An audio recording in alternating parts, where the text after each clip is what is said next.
take a moment to what we are doing and also take a moment to introduce some of the work that we will be talking about today.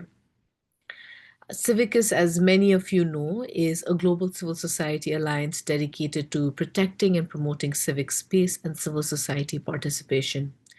We wanted to take this moment during ICSW, during Membership Engagement Month, to share updates on some of our ongoing work in New York, but also take a moment to collaborate with our partners here in New York and highlight some of the few areas of engagement that is possible for the near future. Thank you again for being here. Just before I hand it over to my colleagues, a few housekeeping rules, points, and some introductory remarks as well. Like I mentioned, today is one of two sessions hosted by Civicus and C4UN, which is the Coalition for the UN We Need, under the ICSW themes of global solidarity, democracy and civic space, gender justice, youth engagement, and more. We will begin with colleagues from C4UN who will walk us through the Pact for the Future. Many of you may have been engaged on that last year, including background, the current status of the Pact, next steps on implementation. After that, we will have a short question and answer session. Please feel free to raise your hand and unmute yourself when called out for the questions. If we are unable to get your question during the first portion of the question answer, which is a shorter portion, please feel free to bring it up during the final question and answer towards the end of the session. Following this segment, then we will move into our session on UNAT. We will also be followed by a question and answer period on the UNAT initiative as well.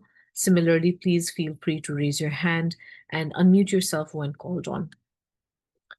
We want to make the session interactive and our team will be monitoring the chat throughout. So please feel free also to share your questions and comments on the chat as well. This is session one. Like I mentioned, we are planning one of two sessions. This session will be recorded and will be shared on YouTube channels. For the second session, which we have designated 25th November as the session date, that session will also be recorded, but will only be used for internal summarizing purposes and will not be made public. And I will provide more information on session two towards the end of our session today. We encourage everyone to keep your video on, especially when you are speaking.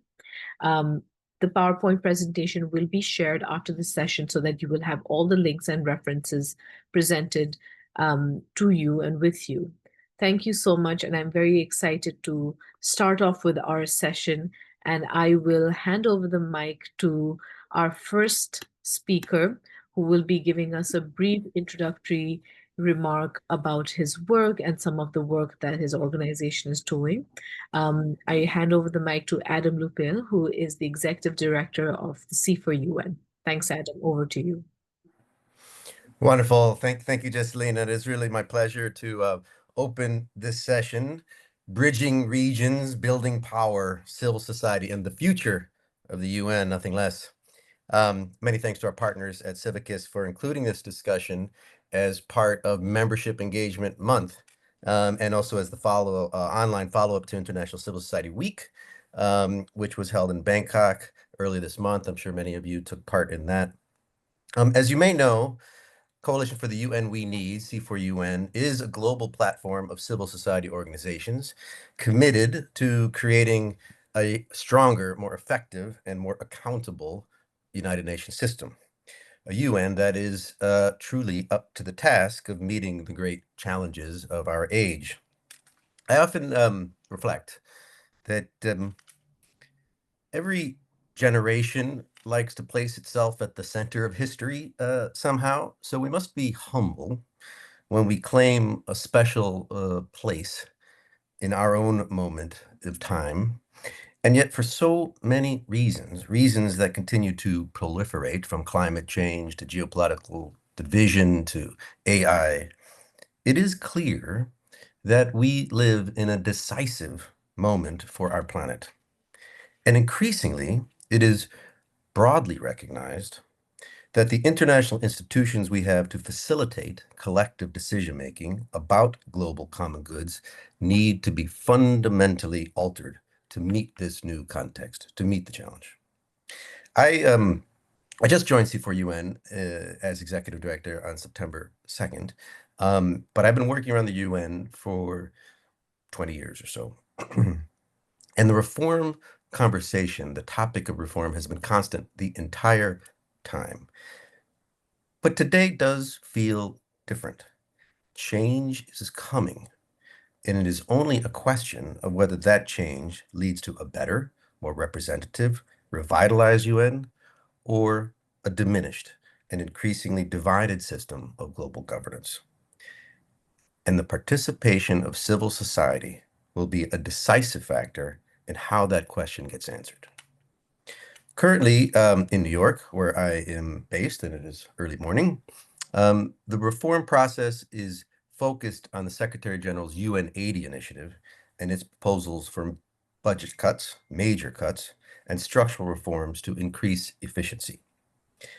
This reform effort has been seen as necessary, but many have commented that this process, while responding to a very real liquidity crisis and very real budgetary challenges, has lacked the strategic vision to guide the decision-making toward a model of the UN fit for the future of the 21st century. And this is kind of ironic because last year, just last year, the entire UN community was completely absorbed in negotiating the Pact for the Future, agreed in September 2024, which through its 56 action items and 2 annexes included a great amount of strategic vision about what needs to happen to deliver a better future for all. However, today, in the wake of pressures from Washington and genuinely extreme financial hurdles, many member states seem to be ready to turn the page on the pact and retreat from their commitments. And yet, at the same time, something curious is happening. Plans to implement the pact are continuing to develop and to strengthen. And local and national civil society are increasingly showing leadership in that effort.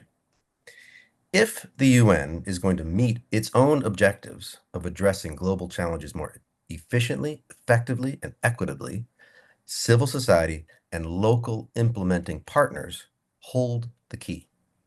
And thus, our objectives today for this session are threefold. One, to enhance civil society awareness of Pact implementation and developments within the UN 80 process as it relates to strengthening multilateralism and global governance, while also protecting civic space and human rights. Two, empower civil society to engage in the implementation of the Pact and UN 80 reform by sharing information on UN official processes and upcoming consultations. And three, to identify some initial priorities to localize the Pact, demonstrating its relevance to the country-specific issues that were just discussed by many of you at ICSW. It's a big agenda for a relatively short period of time. So we have a lot to discuss, but I trust it will be fruitful for all. And so now I will pass it on to my colleague, Jebelson from the C4UN's Information Clearinghouse team, who will brief on the Pact for the Future in more detail. Jebelson, thank you for all that you are doing. Over to you. Thank you, Adam. I'll just wait for a couple of seconds while we have the slides. Okay. Hi, everyone. Thank you, Adam, again. And my name is Jebelson. I work as a research analyst with Coalition for the UN We Need. And I've been following the pact since the official negotiations began back in February 2023. Next slide, Elaine.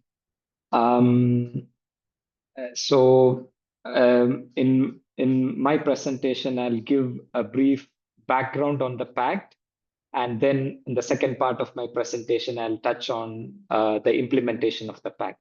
So just some context here, the Summit of the Future was proposed by the Secretary General in his Common Agenda report, which was released in September 2021, to forge a new global consensus on multilateral solutions to current and future challenges. Member states then agreed to hold the summit initially in September of 2023, along with the SDG summit, but it got postponed to September 2024 last year. The Pact for the Future that we are discussing is the outcome document of the Summit of the Future. So the pact contains 5 different chapters, 2 annexes, and it contains over 56 action items and 363 sub-actions. It is a lot of action commitments within the pact, making it one of the most wide-ranging international agreement in many years. The objective of the pact and the summit was, there have been many different uh, objectives floated around, but the one which I think best represents it is to adapt international cooperation to the 21st century and to fill gaps in global governance.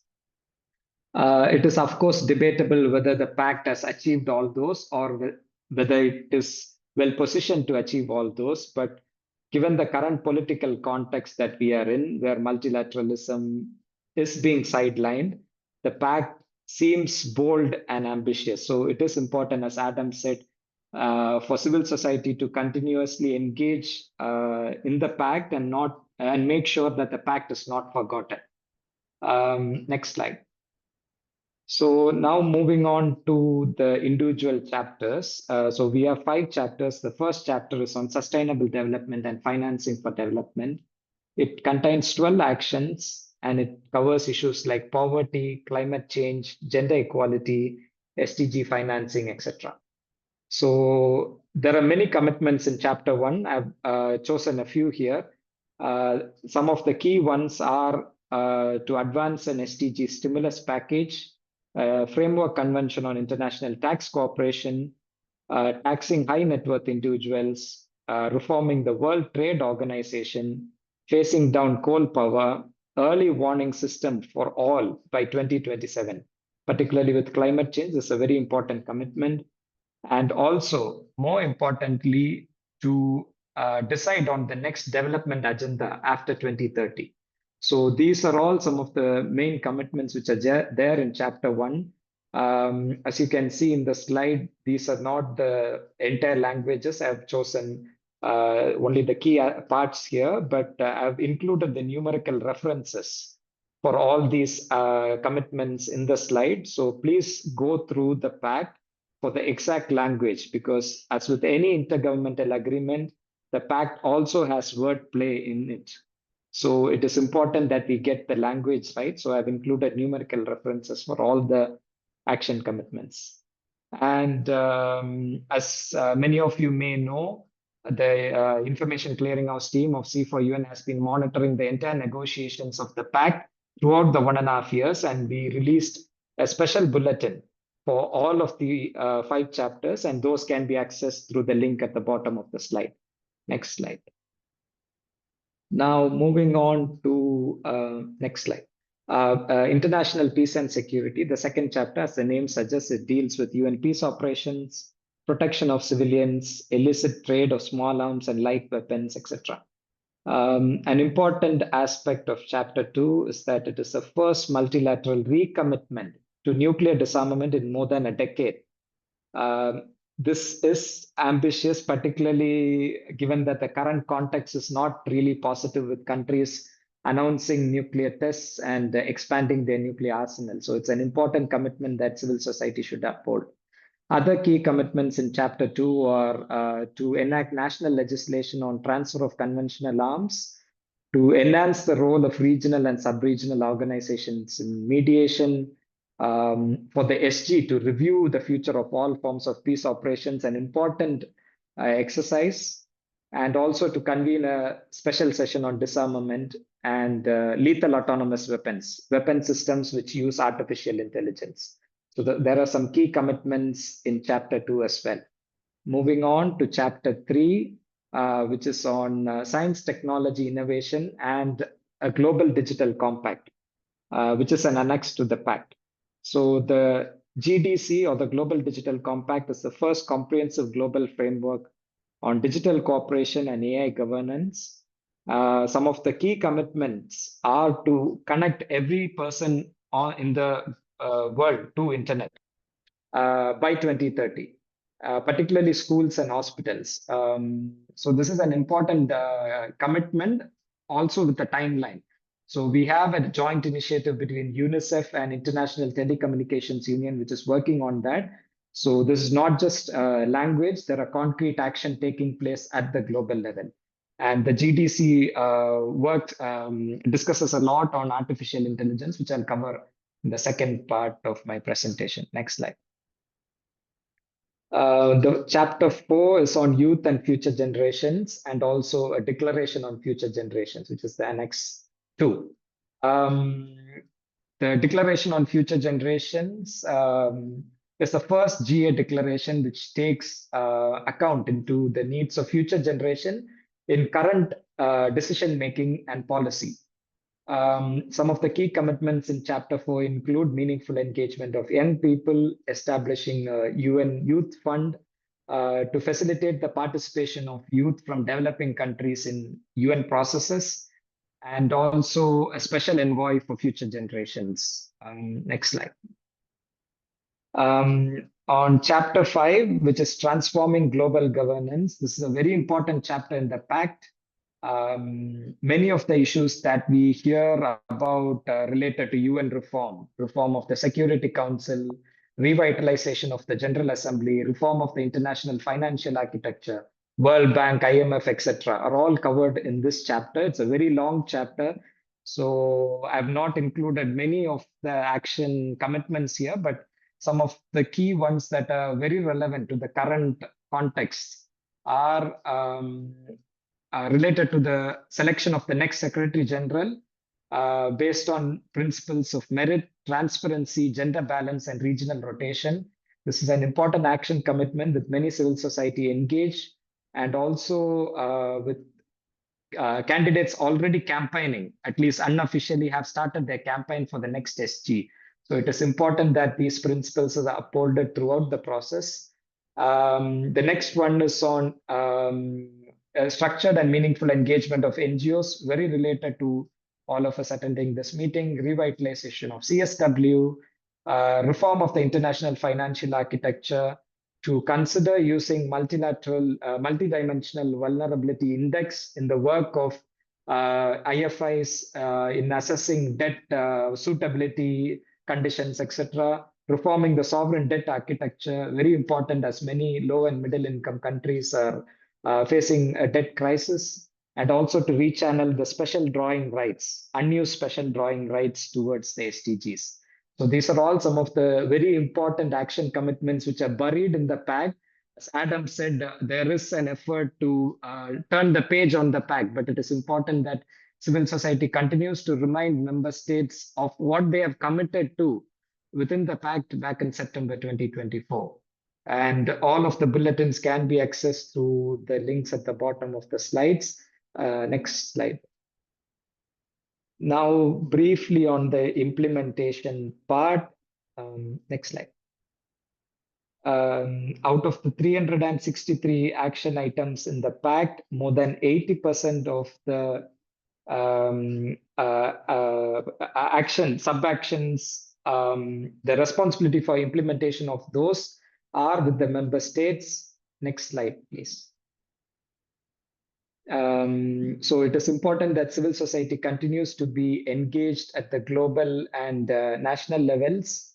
The other part is that the Pact for the Future has a review conference scheduled to review the implementation in the 83rd session of the GA, which is happening in 2028. So it is important that civil society keeps the Pact alive and make sure that there is implementation not just in 2028, but also there is interim stock take of the implementation. And C4UN has developed a follow-up dashboard, which can be accessed through the link, which contains a lot of detailed information, which will be useful in your own advocacy work at the national and global levels. Next slide. Now all that I've spoken until now is related to until September 2024. Now I'll move to the part of implementation. Next slide. C4UN has been actively monitoring the negotiations leading up to the summit, but is also engaged in the follow-up of the summit, particularly on the implementation. And we have developed a progress report, which covers the implementation from September 2024 until this year. The report was released during the High-Level General Assembly week in September this year. It has a civil society assessment of the progress that has been made on select action items on the Pact. As you can imagine, we don't have capacity to track all the 363 sub-actions. So we have made an effort to track as much action items as possible. It aims to enhance transparency, collaboration, and those who are following UN reform to support your work. It can be accessed through the link at the bottom of the slide. And this was authored by Ishan Shah from our team, who will be speaking next. Next slide. So from the report, I've chosen few specific action items so that you get a taste of what the report is like. So in chapter 1, the Pact committed to an ambitious outcome at the World Social Summit, which just concluded in Doha. The view that we have of the implementation is that it recommits to the principle of social development, but the declaration largely repackages long-standing commitments. We view it as more evolutionary rather than ambitious, as committed to in the Pact. Next slide. On chapter 2, one of the action items is to conduct a second progress study on the contribution of youth to peace processes. The study has been initiated with the appointment of Nanjala Nyabola of Kenya as a lead author. It aims to provide actionable insights to strengthen inclusive peace-building processes with youth included in those efforts. Next slide. I'll go a bit faster with these slides, but this is just to give a taste of what the report is like. Please go through the entire report for detailed analysis of many of the action items. On GDC, to develop innovative voluntary financing options on capacity building for AI. So the GDC really helped to elevate the discussions related to artificial intelligence within the UN, and also provide space for countries in policy making related to AI, not just the ones who are the forefront of AI, but also those who are impacted by the disruptive effects of AI. So the SG has submitted its report. It identifies capacity development needs. It also proposes to establish a global fund on AI funded through voluntary contribution. Again, an important commitment to keep track of. Next slide. On chapter 4 and GDC, next slide. Yeah, thanks. The commitment is to include youth in national delegations of the UN. So our view is that youth delegations are now more regularly involved in UN processes. Over 30 member states have submitted or expanded their formal youth delegation participants. We have over 193 member states, but we have 30. But what we see is that compared to previous years, this is an improvement. We should advocate for more, but there is a positive trajectory on this action commitment. Next slide. So this is the last slide in my presentation. I chose this action item particularly as it is related to civil society to facilitate more structured, meaningful engagement of NGOs in UN processes. So our view in the report is that we are seeing a continuation of long-standing policies. ECOSOC has not significantly altered its approach to NGO engagement, neither has instituted no new mechanisms to foster NGO engagement. So I'll end here. This action item again reiterates the need for civil society to engage in UN processes and make sure that the civic space is secured within the UN, particularly in the current geopolitical context, but also at the national level. As you can see, many of the 80% of the action commitments in the Pact are at the national level. So it is important that civil society continues to be engaged in national policy processes at the national and regional levels. That's it from my end. Hope this was helpful. Please let me know if there are any questions. Yeah, thank you. Over. Thank you so much, Adam. Thank you, Jebelson, for your presentations. I'm sure our participants enjoyed that. I see a lot of questions about whether this presentation will be available and whether the session is being recorded. Just want to reiterate that the session is being recorded.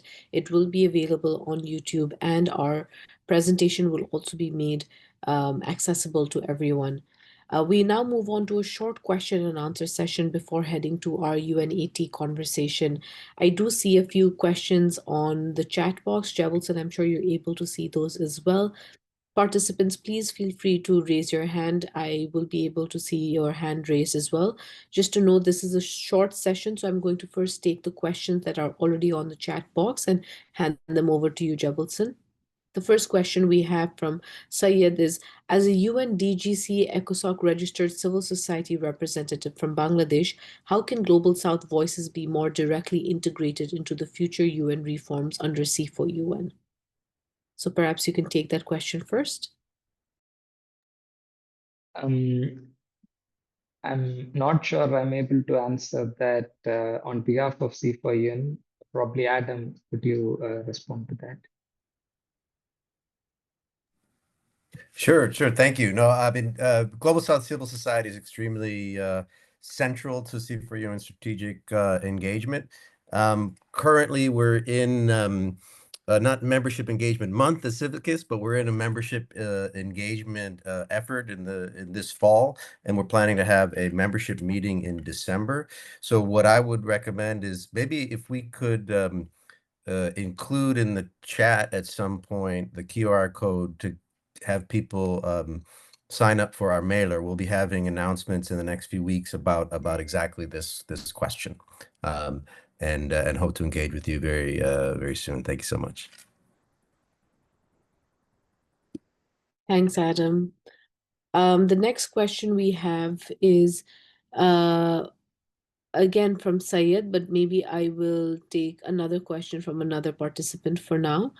You mentioned the multi-hazard early warning system by 2027. Are you addressing whether the warning system will be accessible for all persons with disabilities? Are you thinking about accessible AI for persons with disabilities? This is from Iftikhar. Yeah, thank you for the question. The early warning for all initiative is led by the International Meteorological Organization, and along with UN partners. It's a very active initiative, and which has a definite time commitment of making that commitment, achieving that commitment by 2027. Regarding disabilities, at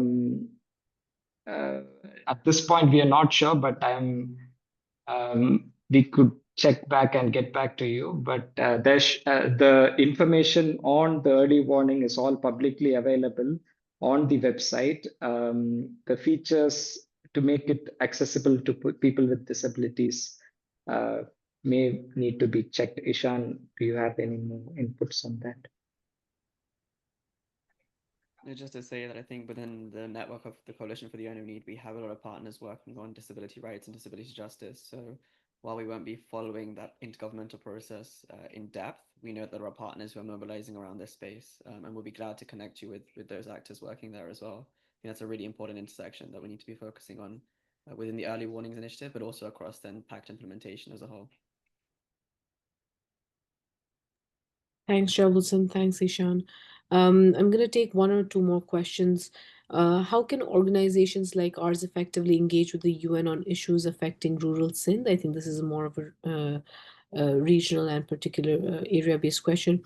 What opportunities are there for regional partnership to address shared challenges? How can the UN support initiatives addressing poverty, education, and healthcare in areas like Kotki? This is a more of a broader question, Jebelson, Adam, or Ishan, in case you want to take that. I can take that. I'm not entirely sure of the region that has been referred to in the question.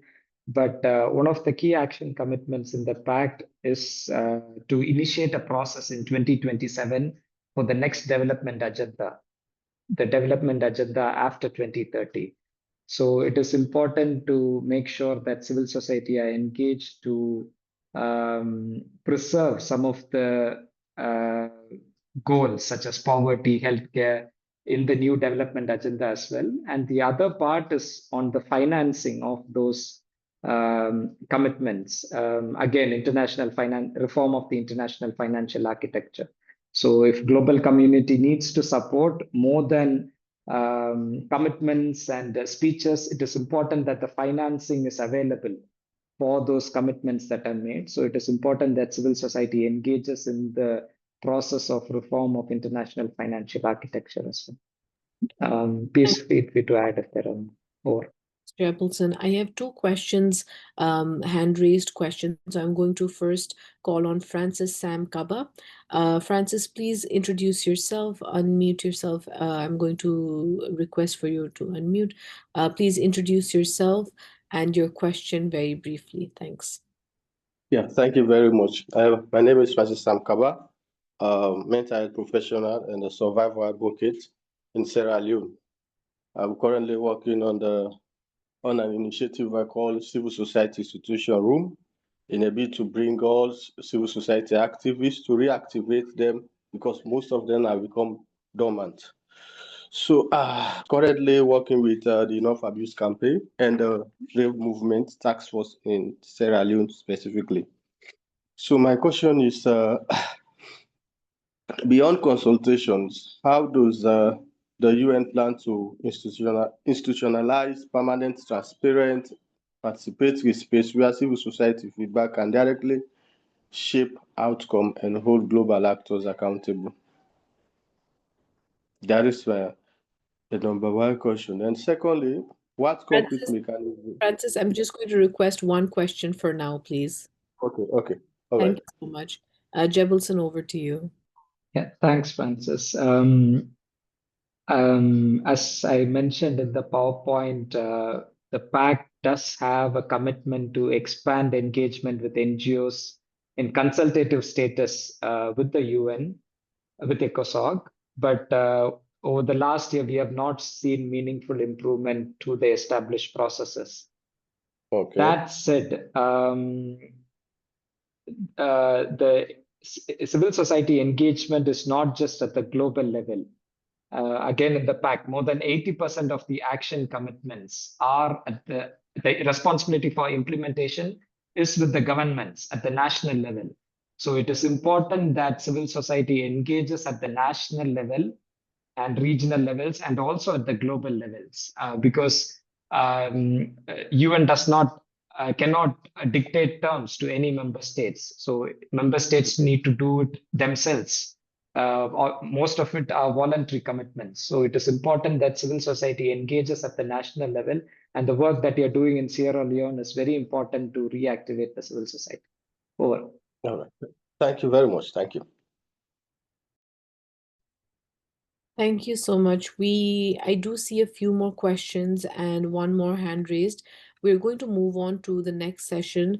Colleagues who have raised their hands, please feel free to either put your question into the question and answer box or raise your hand again towards the end of the session where we will be doing another question and answer round. Thank you so much, Jebelson. Thank you, Adam, for taking some of the questions. I really appreciate your answers and engagement with our participants. We now move on to overview of UNAT. Many of you might be aware of UNAT. Many of you may be already engaging with some of the work on UNAT, and many of you might be interested to know what is happening. Those of us here in New York are also constantly following the UNAT process, trying to make sense of it. But today we have Ishan Shah, who will be leading this session on UNAT. He's the lead analyst for the Pact for the Future Follow-up and Implementation at C4UN. Ishan, thank you so much for being here, and over to you. Thank you so much, Eselina, and thank you for the C4UN team and CIVICUS for convening this space. It's great to be here to talk about the UN80 initiative, which was a system-wide reform effort launched by the UN Secretary General Antonio Guterres earlier this year in March 2025, against the backdrop of the 80th anniversary of the United Nations, and really against the backdrop of a budget crisis, of a liquidity crisis, and of shrinking resources due to unpaid member state contributions and diverging political priorities. And so really this UN80 initiative is about how do we modernize the UN? How do we make it more efficient, more agile, integrated, and impactful to meet the challenges of the 21st century and of the challenges that we may face tomorrow with emerging technologies? How do we shift and adapt a UN that was built in the post-World War II era to reflect the lived realities and needs on the ground today? If we go to the next slide, please. The UN80 initiative is really structured around three core work streams. The first work stream is on efficiency and improvements. It's looking at consolidating overlapping functions. It's looking at relocating services from high-cost duty stations. And really a lot of this work is taking place at the moment, currently in the Fifth Committee of the United Nations, which is dealing with the administrative and budgetary questions of the UN. The second work stream is around mandate implementation and review. It's looking at the 4,000 open mandates that the UN is currently holding and the 40,000 directives that the UN has sort of given to the world and to member states over its 80 years of the United Nations. And we've seen that over the years, many mandates have come into play because a lot of resolutions that are negotiated by member states don't have sunset clauses or review clauses in the intergovernmental text themselves. And so workstream 2 is being taken forward by an informal ad hoc working group that has been co-chaired by New Zealand and Jamaica. They are tasked by the membership of the United Nations, by the General Assembly, to take forward a discovery phase between now and December of 2025. They will produce a report to the General Assembly on December 15th. And then next year, they will be elaborating some principles as to what the mandate review process should look like moving forward. And the third work stream is on structural reform and program realignment. It's looking at realigning programs across agencies and funds and programs to create coherence rather to avoid duplication. And many of you would have seen a report that's been released by the Secretariat here on Shifting Paradigms United to Deliver, which explores proposals to merge different UN entities and agencies, as well as different structural realignments. And so the UN80 initiative has really been informed by the Secretariat, by the Secretary General's office. The Secretary General has released a number of reports that relate to the different work streams. And these are really recommendations and guidance for member states as they continue their intergovernmental deliberations as to what the UN80 initiative outcome will be. There is an action plan which sort of lays out the different responsibilities of the Secretariat, which agencies are leading which sort of pieces of work. And then you have the three core reports for each of the work streams, which again are those recommendations to the member states and to the membership there. If we can go to the next slide, please. So as I mentioned, the UN80 initiative conversation has been going on since March of 2025, and the Secretary General has convened several briefings throughout this year. The informal ad hoc working group, which is an intergovernmental body, it was established in mid-September, and it has continued to hold meetings and briefings on mandate creation, on mandate implementation, and an upcoming briefing on mandate review. You can follow all of the briefings online. This process is trying to be as transparent as possible. So there is a UN80 initiative website. All of these documents are posted up there. All of the letters from the different co-facilitators are up there as well. And you can access all of the recordings of these proceedings on UN Web TV, particularly for Workstream 2. For Workstream 1 on efficiencies, again, as I mentioned, this is all happening in Fifth Committee. These negotiations take place behind closed doors here in New York. So the transparency there is much less. But for Workstream 2, New Zealand and Jamaica have been making a very intentional and conscious effort to make this as transparent a process as possible.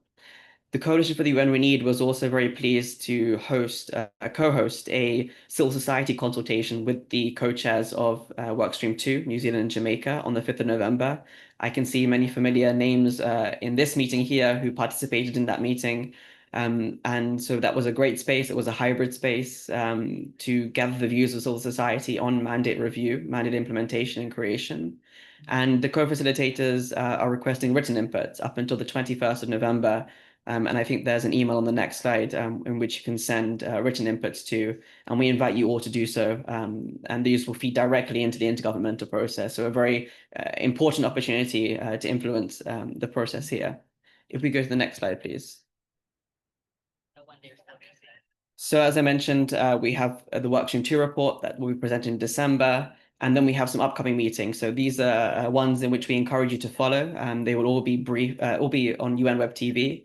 So we have on the 25th of November, on the 3rd of December, and the 11th of December, 3 upcoming meetings that will really focus on Workstream 2 of the UNH initiative on mandates. If we go to the next slide, please. And as I mentioned, we really encourage you to submit your written inputs for Workstream 2. The email address is there, un80mandates.cochairs@gmail.com. If you send your written inputs to that email address, it will go directly to the co-facilitators, and they will be synthesizing that information and feeding into the intergovernmental process there for you. And if we go to the next slide, please. And just to flag that the Coalition for the UN Need has developed a monitoring dashboard of the UNH initiative, which is on a Google Sheets, and I'm happy to share the link in the chat for you. That dashboard is updated after every meeting related to UN80. It has all of the member state statements on there, so it gives you a sort of a political overview of what member states and their positions are on the UNH initiative. We have a segment for key resources. So all of the links that I've spoken about just now are on that dashboard. It's really a one-stop shop for civil society and for any stakeholder really to come and keep up to date with the UN80 process, to see what's happening, to see the recent developments, and of course to see that political overview, what the member states are really saying on these different work streams there. But that's a really brief overview of the UN80 process. It's something that will continue in 2026. The momentum is still ongoing, the momentum is still strong, and we as civil society need to step up. We need to keep watching the process. You know, at the end of the day, the UN80 reform process will impact the delivery of the UN on the ground. And that's what we as civil society really rely on, the UN at the ground level, and we should be informing this process from the bottom up. So the Coalition for the UN We Need is really excited to be following this process. We're very keen to ensure that civil society are kept up to date and informed, and we look forward to engaging with you all more on this journey of UN80, wherever it may lead. Thanks so much, Jessalina, and happy to take any questions. Thanks so much, Ishan. Thank you so much for the brief remarks on UN80. I think a lot of us are still trying to wrap our heads around this mammoth of an initiative. So thank you for just briefing us about that. I'm going to move on to now our question and answer session. Colleagues, I know I mentioned that this is a slightly longer question and answer session. We have about 15 minutes to the hour. We want to be mindful of everyone's time. I do see a bunch of questions on the chat box, so maybe I'm going to go there. Until then, I'd request participants to raise their hands if they do want to speak and present their question. If not, please feel free to put it on the chat box as well. So we have one from Esther, and maybe this is for Jebelson. How is civil society being supported to hold member states accountable to their commitments under the Pact for the Future? There is, thanks for the question. There is no official support from the UN sent on this. The only forum that civil society have is, as Ishan mentioned, the consultations that are organized for us to engage in those, and also through the ECOSOC forum. But C4UN has been, C4UN and CIVICUS have been doing a lot of work on these aspects, particularly to engage on the Pact processes. C4UN regularly shares the information related to the Pact on how to engage through its mailers, by producing these bulletins. So these are sort of the support that C4UN can provide for civil society to engage in the Pact processes better. There are no financial mechanisms, but I think information sharing, right information that is useful and informative for civil society plays an equally important role to help you engage better in those processes. Over. Thank you. We have one on participation of civil society. I'm just going to go ahead and read it out. Our participation as civil society needs proper recognition, inclusion, and follow-up. Smart Use Mexico, we have participated, included our pacts, water compacts, energy compact, educational sustainable projects shared with Mexican government, with UN, UNDESA, ECOSOC, UNEP, UN40. Without proper follow-up, how can we ensure our governments and UN commitment towards respect of civil society time, projects, efforts, and work? Jebelson? We agree with what the person says, that civil society's work must be recognized. What we are currently seeing is a political environment that is not very favorable for civil society engagement. See, for UN, Civicus, and many other civil society are advocating for more space for civil society at New York and also Geneva. But with the funding cuts as part of UNAT, not just UNAT, but broadly the positions taken by certain governments within the ECOSOC processes, it makes it hard for civil society to engage in UN processes. But that said, I don't think civil society should be discouraged in engaging in advocacy processes. When I was doing my master's, I studied civil society engagement at the UN, and even when the UN was founded, civil society was very active, and civil society was instrumental in getting some of the provisions of the charter on human rights, etc. So it is important that even in tough situation, that civil society is engaged. Concretely, it is again through the consultations that are organized for the intergovernmental processes. There's an annual civil society conference that is organized. It is important that civil society follows those processes and engages in those in a constructive manner and also useful manner. At least in our engagement with member states and co-facilitators, we have seen that civil society, member states are open to constructive and specific inputs from civil society. So it is important that we come up with those inputs that member states are expecting from our end. I hope that answered the question as best as I could. Others in the team, please feel free to add. Thank you, Jebelson. I'm going to go ahead, maybe take a question from one of our participants who have raised their hand. I see one hand raised. Balkrishna Kurve, I'm going to allow you to talk. Please introduce yourself, unmute yourself, and if you can, switch on your mic as well. We would love to see you. Thank you. So thank you very much. I'm Dr. Balakrishna Kurve from the Indian Institute for Peace, Disarmament and Environmental Protection. As per the report of the WHO, 80% women are affected in underdeveloped and developing countries due to breast and cervical cancers. We have seen that the women from the underdeveloped country, they visit the doctors in second or third stage of cancer. Then it is very difficult to save their lives. This all happen in underdeveloped and developing country, and thus 100,000 women are killed every year. It is a report of the WHO. So, as a society, as a civil society, it is our prime duty to arrange cancer awareness detection camp in the locality of that woman. My question is that what is the UN is doing and some civil society and UN is doing on these humanitarian issues? Thank you very much. Thank you, Dr. Balakrishna, for that question. I know that is a more general question and generic question if participants want to take it. If not, we can also respond to that on chat, but please know that this is not a session on health. We are not health experts here. So Jebelson, I will maybe pass it on to you in case you want to address that.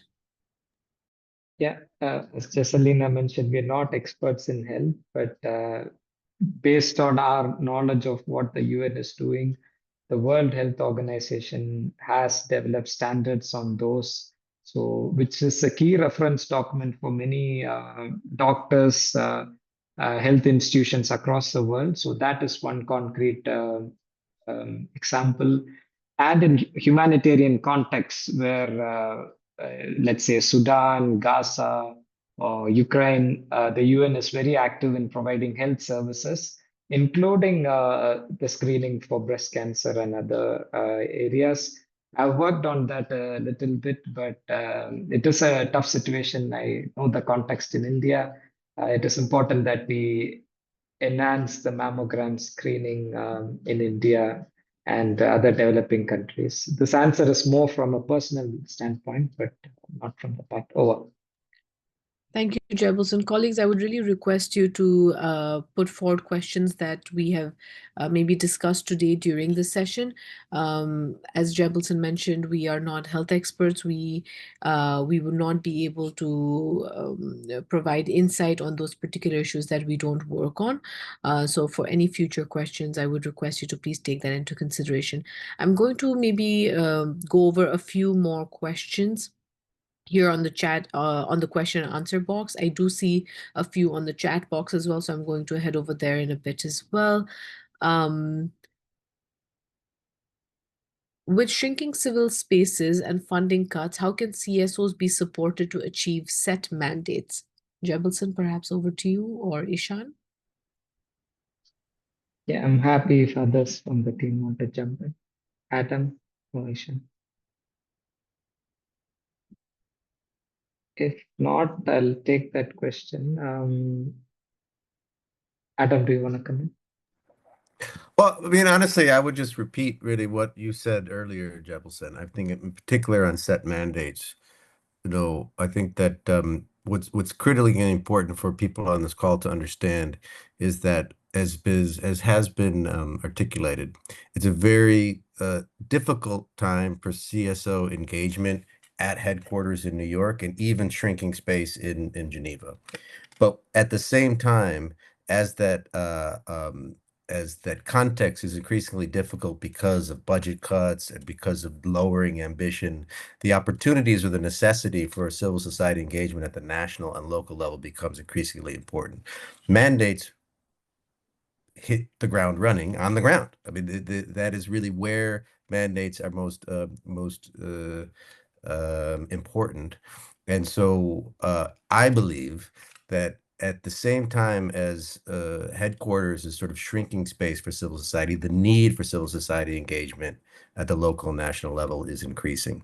And I think the trick is to connect it up with the global by looking at mechanisms like the Pact for the Future and finding those leverage points in which you can say, I am advocating for this in my space where I have the most added value, but I'm doing it in connection to a global agenda that you member states committed to. And remind them of that commitment, and use that as leverage. And what we hope is see for UN is to be able to amplify that voices and demonstrate to those actors in headquarters in New York, Geneva, and Nairobi that this action is happening at the local and national level, and they need to pay attention. So we're doing this right now to help give you the tools to inform you about what's happening in New York and Geneva and such, but also we want to be able to take what you guys are all doing and bring it to the actors in New York and Geneva and such, and say, look, there's this really important work that's happening, and ultimately it's constructive. These are your allies if we wanted to actually achieve the goals that we've set out for ourselves. I'm going to be taking some of the questions on the webinar chat specific to this session. So colleagues, if I am not responding to some of your questions, it probably is because of time, but also if it's specific to this session or not. One of the questions is, how can civil society be active engagement, have active engagement in the impact coalitions? Thank you for that important question. Jebelson, Adam, Yeah. Isha. Jeff, if he can speak, he should be better placed to answer on the Pact coalition. Jeff, can you speak?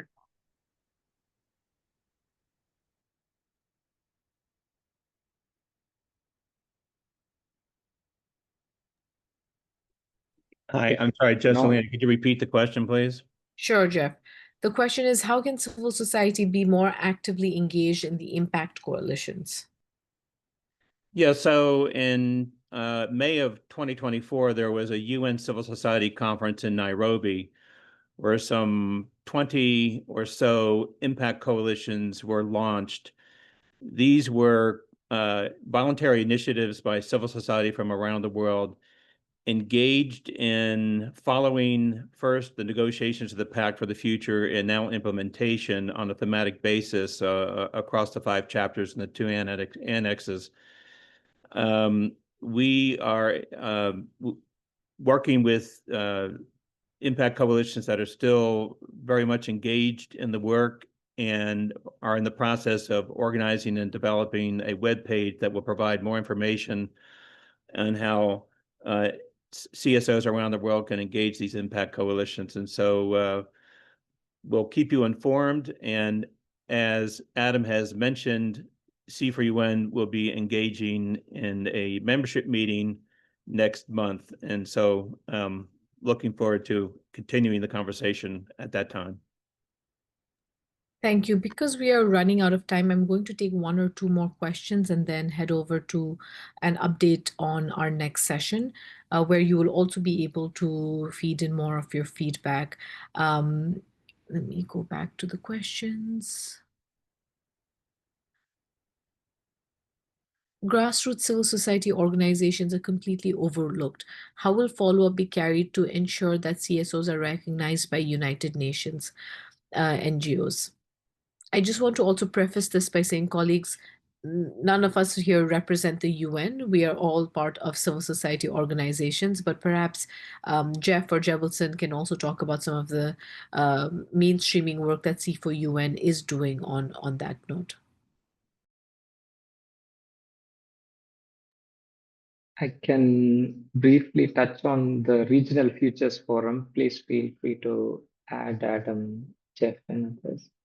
C4UN is very aware of this initiative of grassroots NGOs, of the need of grassroots NGOs to shape global agendas as it affects every one of our lives. So C4UN will be organizing regional futures forums next year.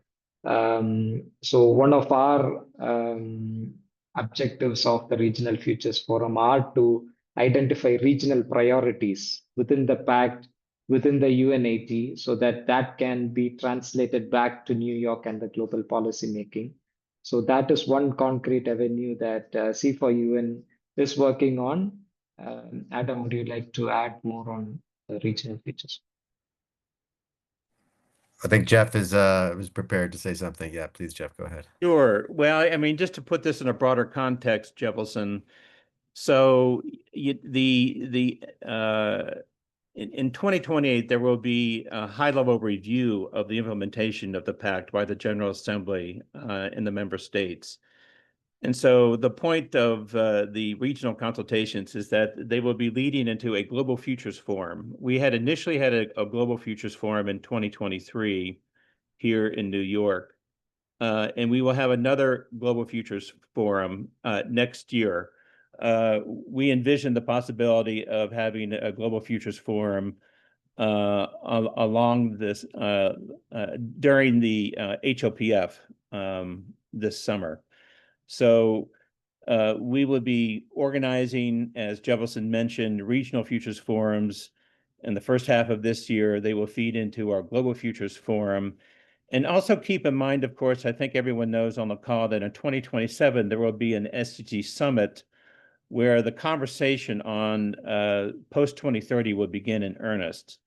So we as civil society, we need to continue to organize ourselves to engage in these global review processes for the SDGs and the Agenda 2030 and 2027, and continue that follow-up in the review of Pact commitments in 2028. So again, I note here that we have a QR code to subscribe to our C4UN newsletter. Please do sign up. We will keep you informed of opportunities to engage. I would also add that the Executive Office of the Secretary General is working with resident coordinators as well. So this is another opportunity to engage at the local, regional, and national levels through your resident coordinators. Those of you who are active at the national level and who are working with different UN agencies, remind them again of the Pact and ask them about opportunities for you to engage with your national governments and provincial subnational entities directly. Thank you Thanks. so much, Jeff. And thank you, colleagues. Thank you, participants. Thank you to our speakers for being here at this informative first session or co-organized by C4UN and CIVICUS. We are sorry we weren't able to take all of the questions. But please note that we have another session on the 25th. Just briefly on that before I close out this meeting. On the 25th, the session is going to be slightly longer. It's going to be a 90-minute session. And the idea really is to gather more remarks, more feedback from civil society organizations, partners across the world, especially those working at a national or regional level. And the idea is, again, like today, to divide the session into two parts, one on the Pact for the Future and one on UNAT.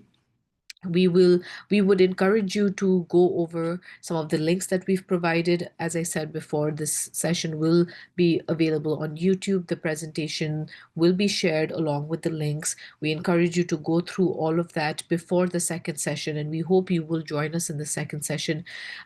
This first session was really designed to give you a brief overview before our longer second session, where we are hoping to collect more of your insights and really dedicate time to understanding some of the challenges, progress that is happening on the ground at the national and regional level.